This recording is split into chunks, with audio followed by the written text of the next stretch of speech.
This new year, I'd like you to consider just one idea that I think has the potential to make an incredible difference in your life, as it has in mine. This idea, as you can see from the title of this video, is making life an adventure. Now, this is an extremely intentional action that we have to choose to make each and every day. And the reason that is that it can be so easy just to fall into our routines and fall into the comfortable environments that we're going to find ourselves in inevitably. Especially if the routines that we are doing each day have been semi-imposed upon us by those around us or the circumstances that we find ourselves in. Not to say that there's anything particularly wrong with quote-unquote boring things, but the point is to say that we need to be intentional about doing the things that are best for us in whatever moment that is. And I'd wager for most of us, we're probably in a patch of our lives, especially coming to the end of the year, where we're sitting around, we're not doing so much, we're relaxing, and we're taking a break, which we should be. But if we hold on to these same habits, these same mindsets, these same routines, moving into the new year, then we're going to be doing ourselves an incredible disservice, because we're going to stay in this dazed holiday trance where we're not going to be our best, we're not going to be our most productive, and we're not going to be able to help and contribute the most that we can. But aside from all of these things, I think there is one core thing to realize here that, at least for me, has been really beneficial, and that is to try our best to inject just a little bit more adventure into our day-to-day lives. And that adventure doesn't need to be the stereotypical climbing a mountain in some far off distant land or swimming through the lakes or the oceans of some distant paradise. It can simply be trying something new that's outside of our comfort zone. It can be talking to that attractive person. It can be just doing something that we might not feel particularly comfortable doing, that is a little bit different and new and potentially scary, but it spices up our life enough to then be able to give us some contrast, and that contrast is really important, I think. And again, just like some of the most important things that we can do on a day-to-day basis, it isn't a very sexy answer. It isn't something that is going to be shown in an explosion of fireworks and accomplishment and excitement,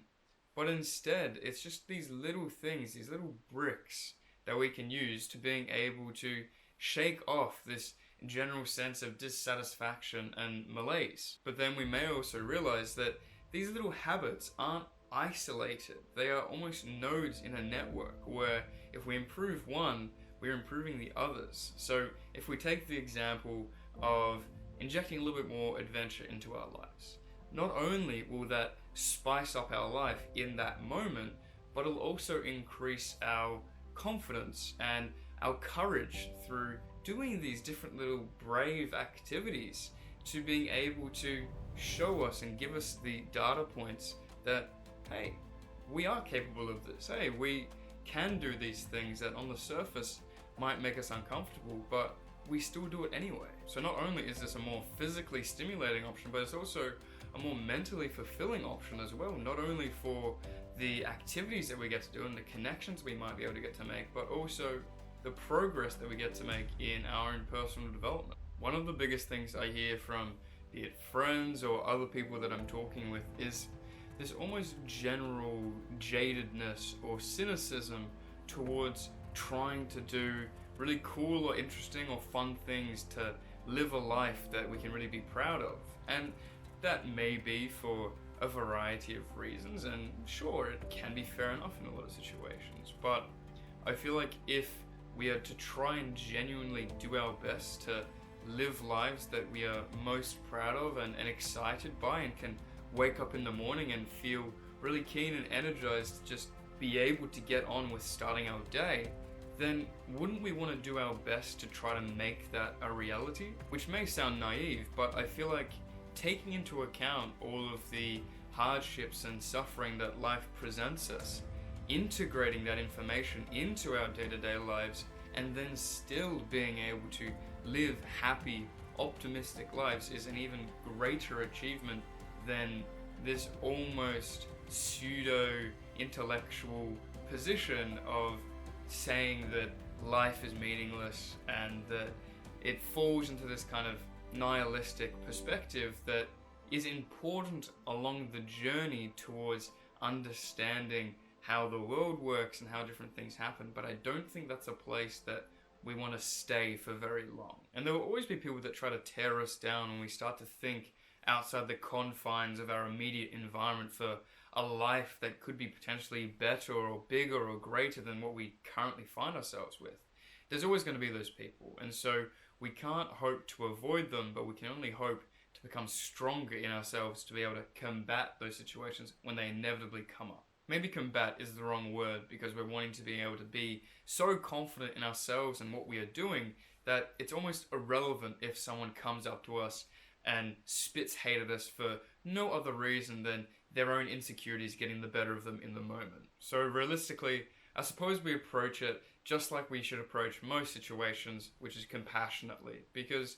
obviously this person is doing the best that they can with what they have at the current stage of development that they are at. So if they feel the need to enforce this standard onto us, then that is more of a representation of them than it is of us. And I'd never suggest sympathy, but I think a good dose of empathy would definitely go a long way here. The moral of the story here is that we're always going to encounter resistance whenever we start something new. And whether that's externally with people in our environment, or whether that is internally from ourself to ourself,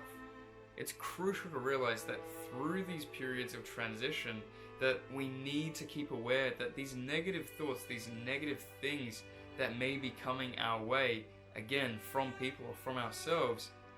aren't the reality. They are simply limiting beliefs most of the time. And sure, there can be times where we push things a little bit too far and we do need to be checked before we get wrecked. But in that same way,